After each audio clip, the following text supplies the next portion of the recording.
আসসালামু আলাইকুম। আমি এখন বানাবো অরিজিনাল চাইনিজ রেসিপিতে বিফ চিলি অনিয়ন। খুব সহজ একটা রান্না, খাইতে যে কি মজা একবার বানালেই বুঝতে পারবেন। তো আসা দেখি শুরু করা যাক।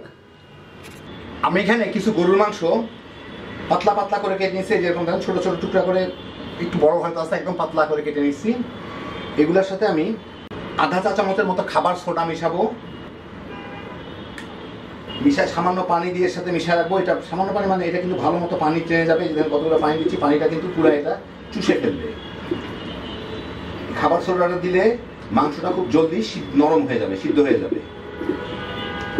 চাইনিজ খাওয়া খুব দ্রুত রান্না করে, রান্না করার জন্য ওরা খাবার সোডাটা দেয়, খুব 4-5 মিনিটের মধ্যেই এটা সিদ্ধ হয়ে যাবে, একদম নরম হয়ে সিদ্ধ হয়ে যাবে। দেখেন পানি যেটুকু দিলাম পুরো পানিটুকু এটা টেনে নিচ্ছে। যাই হোক, এটা খাবার সোডা মাখার পরে আমি এটাকে 8-10 মিনিট রেখে দিব। রেখে তারপর এটাকে আমি ধুয়ে নিব। কেউ চাইলে না ধুয়েও দিতে পারেন, ধুয়েও দিতে পারেন, কোনো অসুবিধা নাই, কারণ খাবার সোডাটুকু মাংসের মধ্যে এমনি ঢুকে যাবে। আমি এখানে একটা সস বানায় রাখবো, এই জন্য আমি এখানে 1 টেবিল চামচ ওয়েস্টার সস নিয়েছি। এটা ঘরে তৈরি হালাল ওয়েস্টার সস। কেউ বানাইতে চাইলে ডেসক্রিপশন লিঙ্ক দেওয়া থাকবে, দেখে নিতে পারেন। ওর সাথে প্রায় 1 টেবিল চামচের মতো নর্মাল সয়া সস দিব, আর একটু পানি দিয়ে এটাকে মিলায় রেখে দিব। এটাই হবে আমার সস।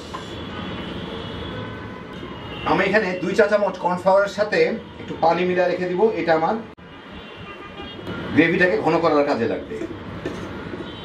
আমি একটা কড়াইয়ে 2 টেবিল চামচ তেল গরম করে তার মধ্যে 4 কোয়া রসুন আমি কুচি কুচি করে রাখছি, ওটা দিয়ে একটু ভেজে নিব। আমি কিন্তু মিডিয়াম আর হাইয়ের মাঝামাঝি আছে রান্না করতেছি।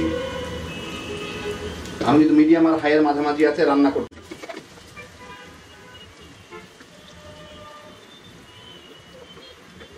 রসুনটা একটু লালচে হওয়া শুরু করলে আমি যে মাংসটা ম্যারিনেট করে রাখছিলাম ইয়ে দিয়ে, খাবার সোডা দিয়ে, ওটা এর মধ্যে দিয়ে একটু ভেজে নিব।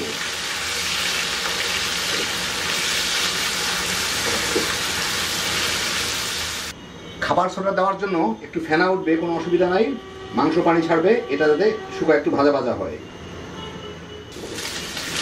মাংসটা পানি টানি শুকায় ভাজা ভাজা হয়ে গেছে, তারপরেও সিদ্ধ হয়ে গেছে অ্যাকচুয়ালি, কিন্তু বাঙালির রুচি তো আমি সামান্য একটু পানি দিয়ে আরো 2 মিনিট এটাকে একটু রান্না করে নিব,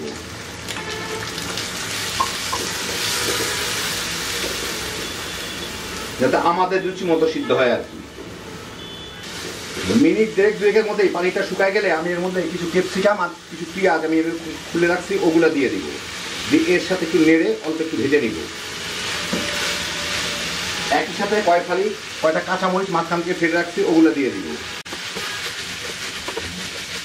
এখনই দিয়ে দিই আরেকটা জিনিস, যাতে একটু গোলমরিচের গুঁড়া, ফ্লেভারটা ভালো আসে।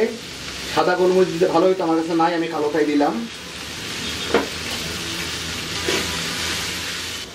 এই মিনিট 1.5 মধ্যেই পেঁয়াজটা একটু কালার বদলায় গেলে, ট্রান্সলুসেন্ট হয়ে গেলে, একটু স্বচ্ছ হয়ে গেলে আমি এর মধ্যে যে সসটা বানা রেখেছি সসটা আবার গুলায়ের মধ্যে দিয়ে দিব। এর সাথে একটু নাড়াচাড়া করে নেব মিনিট খানে।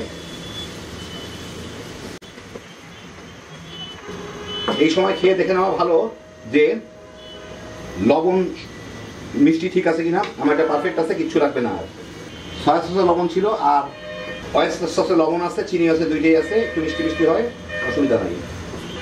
এই মিনিট খানে জাল দিয়েই আমি এর মধ্যে দিয়ে দিব 2 চা চামচ ভিনেগার, ফ্লেভারটা ভালো আসে।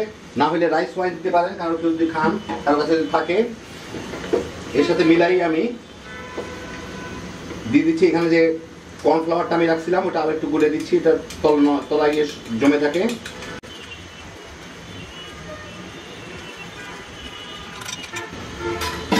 বাস, এর সাথে একটু নাড়াচাড়া করে নিব।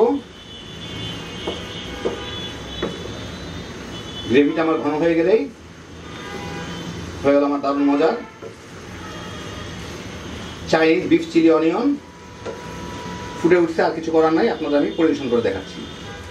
এই দেখেন হয়ে গেল আমার দারুণ মজার বিফ চিলি অনিয়ন। খুব সহজ তৈরি করা। চাইনিজ রেসিপিগুলো কিন্তু আসলে খুবই সহজ হয়, অরিজিনাল চাইনিজগুলা ঝটপট বানিয়ে নিতে পারেন।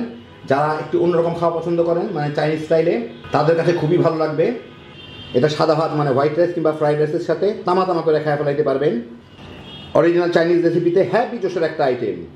একবার বানায় দেখেন, তাইলেই বুঝবেন কি মজা। আল্লাহ আপনাদের সবাইকে ভালো রাখুন, সুস্থ রাখুন, নিরাপদে রাখুন। ইনশাআল্লাহ বেঁচে থাকলে আবার দেখা হবে। ফি আমানিল্লাহ।